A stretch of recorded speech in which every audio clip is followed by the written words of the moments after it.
विद्युत मोटर।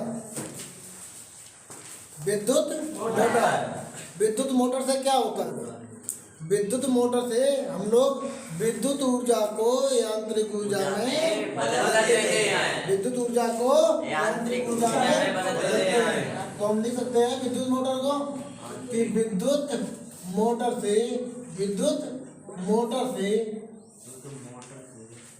ऊर्जा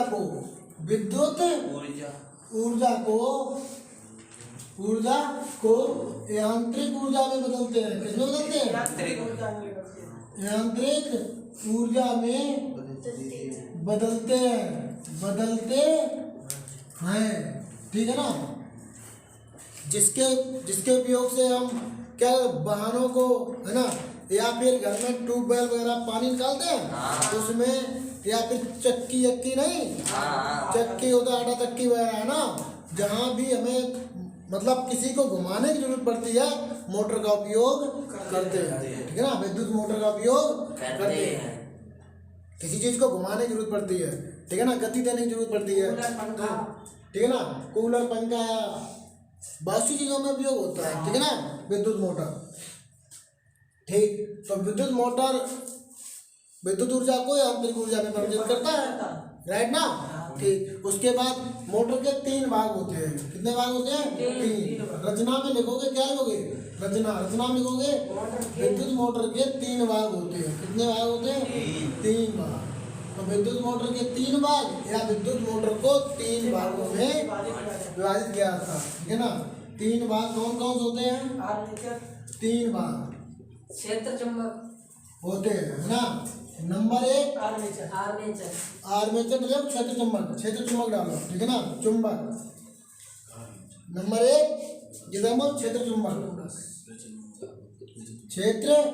चुंबक। ठीक है ना? और नंबर 2 आर्मेचर। और नंबर 3 विभक्त बलय तथा ब्रूस। ठीक है ना? तो मोटर क्या करता है? विद्युत ऊर्जा को यांत्रिक ऊर्जा में परिवर्तित करता है ना? ठीक है, विद्युत ऊर्जा को यांत्रिक ऊर्जा परिवर्तित करता है, जिसके लिए यूज में आपका मोटर संबंधी जैसे पंखा, कूलर, चक्की वगैरह या ट्यूबवेल पे लगाते हैं। ठीक है ना? पानी निकालने के लिए, अर्थात जहाँ भी हमें गति दे करके किसी चीज को घुमाने की जरूरत पड़ती है हम लोग मोटर का उपयोग करते हैं। ठीक है ना? तो उसके बाद मोटर अगर रचना करेंगे तो रचना में 3 भाग बताते हैं। 3 भाग किसमें? रचना में। क्षेत्र चुंबक, आर्मेचर, विभक्त बलय और ब्रूस। ठीक है ना? विभक्त बलय और ब्रूस मतलब एक ही जगह स्थान पर लगे होते हैं। ठीक, तो हम यहाँ रचना में पहले एक चीज की, जैसे हम क्षेत्र चुंबक लिख रहे हैं। ठीक है ना? तो क्षेत्र चुंबक यहाँ निर्माण कर रहे हैं चित्र का। ठीक है ना? यहाँ की डेफिनेशन है, इसके बारे में लिखेंगे। ठीक है ना? क्षेत्र चुंबक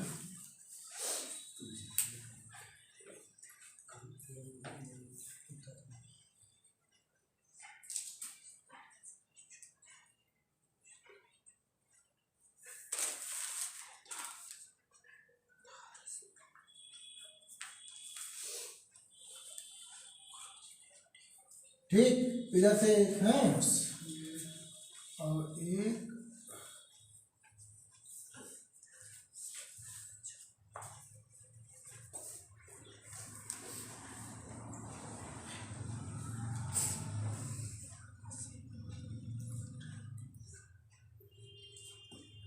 जे हो गई 2 क्षेत्र चुंबक। एक एम मान ले, एक एस, है ना? तो क्षेत्र चुंबक में लिखोगे ये एक, मतलब क्षेत्र चुंबक में क्या लिखोगे? यह एक शक्तिशाली या प्रबल, यह एक शक्तिशाली चुंबक है जिसके दो खंड है, नॉर्थ और साउथ। राइट। यह एक शक्तिशाली चुंबक है, यह एक प्रबल चुंबक है जो 2 खंडों में विभक्त होती है, जिसका एक सिरा नॉर्थ होता है, दूसरा सिरा साउथ होता है। इतना लिख सकते हो ना? क्या लिखोगे? क्षेत्र चुंबक में लिखोगे क्षेत्र चुंबक में यह एक शक्तिशाली या प्रबल मीन्स भी क्या होता है? शक्तिशाली होता है। ठीक है ना? यह एक शक्तिशाली या प्रबल चुंबक है जो दो खंडों में विभक्त होती है, जिसका एक सिरा नॉर्थ और दूसरा सिरा साउथ, या उत्तरी ध्रुव और दक्षिणी ध्रुव के रूप में होता है। राइट ना, क्लियर, ठीक। उसके बाद बात आती है आर्मेचर की। किसकी बात आती है? आर्मेचर की। अब सुनिए, आर्मेचर आपका एक इसे वो आयताकार, किसका आकार का होता है? आयताकार, जिसे हम बोल सकते हैं A B C D, और यहाँ से ये होती है रॉड, ठीक है ना। तो आर्मेचर देखो, armature A B C D आयताकार नरम लोहे का बना होता है, क्रोड होता है, नरम लोहे का क्रोड होता है, ठीक, क्रोड बना होता है, जिसमें कॉपर का तार अनेक फेरों से कुंडली का होता है, ठीक है ना, या कुंडली रूप में होता है, ठीक है ना। कुंडली ABCD होती है, नरम लोहे की क्रोड होती है, ठीक है ना। कॉपर का तार लिपटा होता है, उसे क्या बोलते हैं? आर्मेचर बोलते हैं। क्या बोलते हैं? आर्मेचर। आर्मेचर उत्तरी ध्रुव या दक्षिणी ध्रुव या क्षेत्र चुंबकों के बीच स्वतंत्र अवस्था में होता है, जो स्वतंत्रता पूर्वक घूम सके। क्या कर सके? घूम सके। इतना लिख सकते हो। आर्मेचर एक नरम लोहे का आयताकार और बनाना चाहो एक ही वाक्य में, अगर पूरा लिखना चाहो एक ही वाक्य में, तो एक वाक्य देखो, आर्मेचर एक नरम लोहे का आयताकार कॉपर के तारों की कुंडली के अनुसार लिपटाई हुई एक भाग होता है, ठीक है ना। जिसमें या तो फिर ऐसा लिखो कि आर्मेचर ABCD एक नरम लोहे का क्रोड होता है, जिसमें कॉपर तार कुंडली के आकार में लिपटा रहता है। ये सही है? इस हिसाब से लिख लियो ना, सिंपल। कॉपर आर्मेचर ABCD एक नरम लोहे का आयताकार भाग होता है, ठीक है, क्रोड होता है, जिसमें कॉपर के तारों से कुंडली के आकार में लिपटा रहता है। कॉपर का तार कुंडली के आकार में लिपटा रहता है, ठीक है ना। क्या होता है? लिपटा रहता है। इस कुंडली के ध्रुवों के बीच में, या इस कुंडली को या इसे आर्मेचर को ध्रुवों के बीच में, किसके बीच में? ध्रुवों के बीच में या क्षेत्र चुंबक के बीच में स्वतंत्र रूप से रखते हैं, या ये स्वतंत्र रहती है, क्योंकि जो स्वतंत्रता पूर्वक घूम सके। कह देती है स्वतंत्र पूर्वक रहती है। आर्मेचर में फिर क्या क्यों फिर से पूरा करो एक बार फिर से। आर्मेचर ABCD नरम लोहे का एक आयताकार भाग होता है या क्रोड होता है, जिस पर कॉपर के तार को कुंडली के आकार में लपेट दिया जाता है। मतलब कुंडली अगर दे दो ऐसे करके, ठीक है ना, जा मान लो आर्मेचर, ठीक, इस पर लपेट दिया जाता है, ठीक है ना, कुंडली के आकार में। उसके बाद ठीक, और इस आर्मेचर को या इस कुंडली आर्मेचर को ध्रुवों के बीच में स्वतंत्रता पूर्वक छोड़ देते हैं। कहते हैं स्वतंत्रता पूर्वक, स्वतंत्र रखते हैं। ये किसी से मतलब है सत्य वैसी नहीं होती, स्वतंत्र रखते हैं फ्री, ठीक है ना, जो स्वतंत्रता पूर्वक घूम सके। क्लियर? आर्मेचर लिख लोगे ना, आर्मेचर। उसके बाद ये क्या होता है? इसे क्या नाम आता है? नहीं, खंड बोलते हैं इसे। क्या बोलते हैं? धुराखंड। ठीक, धुराखंड बोलते हैं इसे, ठीक है ना। ये है धुराखंड, है ना, धुराखंड। तो देखो विभक्त वलय की बात करें, किसकी बात करें? विभक्त वलय की। विभक्त वलय की बात करें तो ये जो धुराखंड है, इसी में गोल टाइप के, किसके टाइप के? गोल टाइप के, गोल है, दिख रहा ना, जो गोल टाइप के, पढ़िए, दो अलग अलग, ठीक है ना, दो गोल टाइप के अलग अलग छल्लों के रूप में, ठीक है ना। वलय मीन्स क्या होता है? घेरा या छल्ला होता है, ठीक है ना। आर्मेचर के ध्रुव खंड पर दो गोल टाइप के अलग अलग, ठीक है ना, छल्लों के रूप में ध्रुव खंडों में लगे होते हैं, ठीक है ना, लगे होते हैं। जिसका आर्मेचर का एक सिरा पहले पहले वलय पर और दूसरा सिरा दूसरे वलय से जुड़ा होता है। ठीक है ना, लिख लोगे ना, क्या लिखोगे? विभक्त। अविभक्त वलय किसके होते हैं? पीतल के। किसके होते हैं? पीतल के। विभक्त वलय पीतल के होते हैं, छल्लों के नुमा, और जो धुराखंड में फंसे होते हैं। ठीक है ना, और जिसमें आर्मेचर का एक सिरा पहले विभक्त वलय पर और दूसरा सिरा दूसरे विभक्त वलय से जुड़ा रहता है। ठीक है ना, जुड़ा रहता है। ठीक, आर्मेचर, और ये विभक्त वलय आर्मेचर के साथ ही घूमते हैं। फिर से सुनो, आर्मेचर के धुराखंड में विभक्त वलय छल्लों के रूप में जो कि पीतल के होते हैं, फंसे होते हैं। आर्मेचर का एक सिरा पहले वलय से और दूसरा सिरा दूसरे वलय से जुड़ा रहता है। ठीक, जुड़ा रहता है, जो आर्मेचर के ध्रुवखंडों के साथ साथ घूमते हैं। ठीक, और बुश की बात करें तो बुश की बात ये है, जो विभक्त वलयों से बाद में लगे होते हैं, यहाँ पे क्या लगे होते हैं? बुश। क्या लगे होते हैं? बुश। ठीक है ना, एक पहले से और एक दूसरे से। बुश विभक्त वलयों के साथ क्या करते हैं? घर्षण। ठीक है ना, ठीक, बुश होते हैं ना, विभक्त वलय से जुड़े होते हैं, जिसके द्वारा इसमें क्या होती है? धारा प्रवाहित होती है। क्या होती है?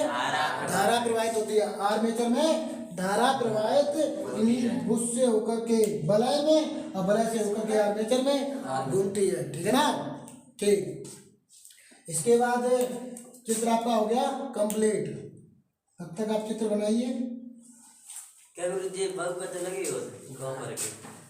अरे कहाँ पर तुमने कहा? कहाँ पर के? तो कहाँ पर प्लस जिंक, कहाँ पर प्लस जिंक 70% कहाँ पर होती है? जिंक मिलकर के क्या बनती है?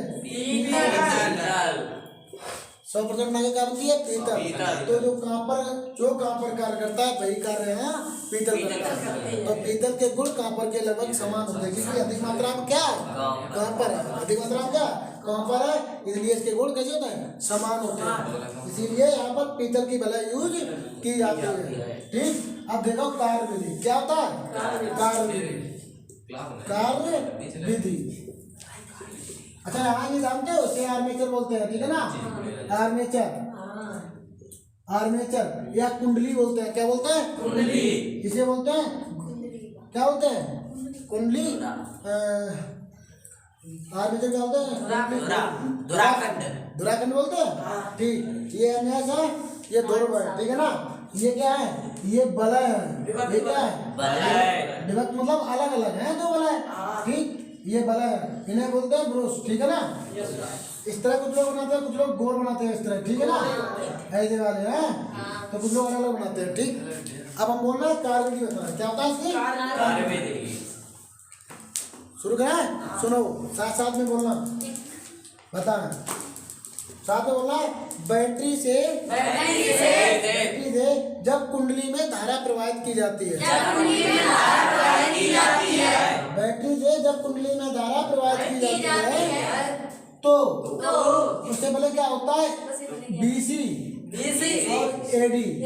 बीसी और एडी क्षेत्र चुंबक के समांतर होते हैं। क्षेत्र चुंबक के समांतर होते हैं। ठीक, जब धारा प्रवाहित की जाती है तो क्षेत्र चुंबक के समांतर होते हैं। ठीक है ना, तब इन पर कोई बल कार्य नहीं करता है। तब इन पर कोई बल कार्य नहीं करता है। किन पर? बीसी से और एडी पर कोई बल कार्य नहीं करता है। ठीक है ना, कोई बल कार्य नहीं करता है। ठीक है ना, तो धारा प्रवाहित के बाद इन पर कोई बल जब कार्य नहीं करता है तो फ्लेमिंग के बाएं हाथ के नियमानुसार, समय देखो और साथ बोलो, जब कोई बल कार्य नहीं करता है, ठीक, पुनः देखो, फिर है फ्लेमिंग के बाएं हाथ के नियमानुसार। शुरुआत से देखो क्या होगा कि जब आर्मेचर या कुंडली में धारा प्रवाहित की जाती है, धारा कहाँ होती है? प्लस से चलती हुई जाती है। ठीक है ना, इस पर, ठीक है ना, इससे होती हुई, ठीक है ना, ऐसी घूमते हुए इस बुश से पुनः माइनस पे आकर के खत्म होती है। की को चालू करते हैं ना, बटन चालू करते हैं तभी धारा प्रवाहित होगी। क्योंकि प्लस से करंट चलता है, माइनस पे करंट क्या होता है? खत्म होता है। बैटरी डाउन कर होती है, प्लस से स्टार्ट होता है और माइनस से खत्म। चार्ज कैसे होती है? माइनस से प्लस की ओर धकेल दिया जाता है। ठीक है ना। बैटरी बैकअप, लोग कहते हैं बैटरी हमारी अब खत्म हो चुकी, गगार पाई, बैकअप नहीं देती, अर्थात जो करंट को धकेलने में इधर से इधर करने में उसकी कार्य क्षमता कैसी होती है, छीड़ हो चुकी होती है, बह गई, ठीक है ना। प्लस से तो क्या होता है कि यहाँ से जब धारा प्रवाहित करेंगे तो यहाँ से स्टार्ट होगी इस तरह, ठीक है ना, धारा ऐसे गति करेगी। अब धारा प्रवाहित करने से पहले क्या होता है, बीसी और एडी चुंबकीय क्षेत्र कैसे होते हैं, समांतर होते हैं, तब कोई बल कार्य नहीं करता, तब कोई बल कार्य नहीं करता। और जैसे धारा प्रवाहित की, है ना, तो फ्लेमिंग के बाएं हाथ के नियम से, फ्लेमिंग के बाएं हाथ का नियम अभी बताया था हमने, फ्लेमिंग के बाएं हाथ के नियम से, बाएं हाथ के नियम से, बाएं हाथ के नियम से, ठीक है ना, नियम के अनुसार। तो क्या होगा, जब फ्लेमिंग के बाएं का नियम के अनुसार देखें तो ए बी और सी डी, या ए बी बच रही या सी डी, ए बी और सी डी पर एक बल कार्य करता है, क्या करता है, एक बल, ए बी को नीचे की ओर, सी डी को ऊपर की ओर, ए बी को नीचे की ओर, सी डी को ऊपर की ओर, एक बल कार्य करता है, एक बल कार्य करता है जिस जो एक बलयुग्म बनाता है, क्या बनाता है, जो एक बलयुग्म, ऊपर ये नीचे की ओर, ऊपर की ओर, तो ये दोनों क्या बन जाएगा, बलयुग्म। और जब ये बलयुग्म बनता है तो आर्मेचर या कुंडली को वामावर्त घुमा देता है, क्या करता है, वामावर्त। बलयुग्म मतलब बलों का जोड़ा, युग मतलब क्या होता है, जोड़ा, युग मतलब जोड़ा। तो फिर से बोले शुरू से, तो कुंडली को वामावर्त घुमा देता है। फिर से ध्यान करो, जब आर्मेचर कुंडली में धारा प्रवाहित की जाती है तो उससे पहले बीसी और एडी चुंबकीय क्षेत्र कैसे होता है, समांतर होते हैं, कोई बल कार्य नहीं करता। धारा प्रवाहित करने के बाद एबी पर और सीडी पर फ्लेमिंग के बाएं हाथ के नियम अनुसार, एबी पर और सीडी पर एबी को नीचे की ओर, ऊपर की ओर एक बल कार्य करता है, एक बल कार्य करता है। ये दोनों बल जो जुड़ते हैं, ये नीचे की ओर, ये ऊपर की ओर, ये नीचे की ओर ना, और ये ऊपर की ओर बल कार्य करता है। ये बल मिलकर के, दोनों बल मिलकर क्या बनाए, युग्म, युग्म मतलब जोड़ा। तो दोनों बल मिलकर के एक युग्म बनाते हैं, बल युग्म, क्या बनाते हैं, बल युग्म। और ये बल युग्म आर्मेचर कुंडली को वामावर्त, कौन सी बात, मतलब होता है क्लॉकवाइज, वामावर्त घुमा देते हैं। एक बल युग्म बनता है, एक बल युग्म एक बार वामावर्त घुमाएगी घड़ी के अनुसार, ठीक है ना। एक बार घड़ी ऐसे चलती है, ठीक इस तरह चलती है, तो एक बार घड़ी के अनुसार घुमा देगी, ठीक, एक बार घुमा देगी, ठीक, एक बार वामावर्त, एक बल युग्म एक बार वामावर्त। तो एक बार जब बल युग्म बना, एक बार वामावर्त घुमा दिया, बल युग्म खत्म हो गया, हो जाएगा ना, बल युग्म खत्म हो गया। लेकिन तो इस तरह मोटर कार्य करता है। फिर बल युग्म बना, फिर एक बल युग्म बना, फिर वामावर्त घुमा दिया, एक दो एक्स्ट्रा, है ना, जड़त्व के नियम अनुसार, फिर बल युग्म, फिर बल युग्म, फिर एक बार नीचे, इसी तरह मोटर कार्य करता रहता है, ठीक है ना। तो ये होगी मोटर की कार्य विधि। फिर से सुना एक बार, फिर से बोलो कि जब आर्मेचर कुंडली में धारा प्रवाहित की जाती है तो उससे पहले बीसी और एडी चुंबकीय क्षेत्र के समांतर होते हैं ना, चुंबकीय क्षेत्र के समांतर होते हैं।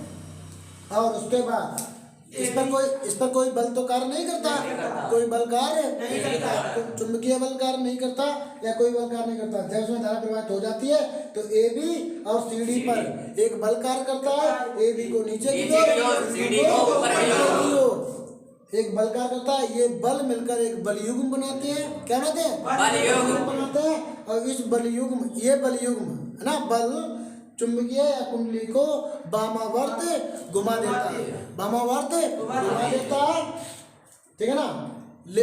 वामावर्त जब घुमा देगा एक बार तो बल युग्म खत्म हो जाएगा, बल युग्म समाप्त हो जाता है। लेकिन जड़त्व के नियम से, जड़त्व के अनुसार ये कुंडली एक बार और घूम जाती है, एक दो बार, ठीक है ना, एक दो बार और घूम जाती है। फिर पुनः बल युग्म बनता है, फिर वामावर्त घूमती कुंडली, फिर जड़, फिर बल युग्म बनता है। इसी तरह कार्य करते रहते हैं। तो मोटर इस तरह कार्य करता है, ठीक है ना, समझ आया, ठीक, इस तरह लिख सकते हैं। इसी तरह हम डायनेमो बना सकते हैं। डायनेमो से क्या होता है, गति कहीं इधर से मिलेगी ना, यांत्रिक ऊर्जा इधर से मिलेगी, अब विद्युत ऊर्जा यहाँ उत्पन्न करेगा बलों द्वारा, क्योंकि यहाँ से करंट यहाँ खत्म हो रहा है, वो यहाँ से क्या करेगा, वापस उत्पन्न करेगा, बनाएगा डायनामो। ठीक है ना, ठीक।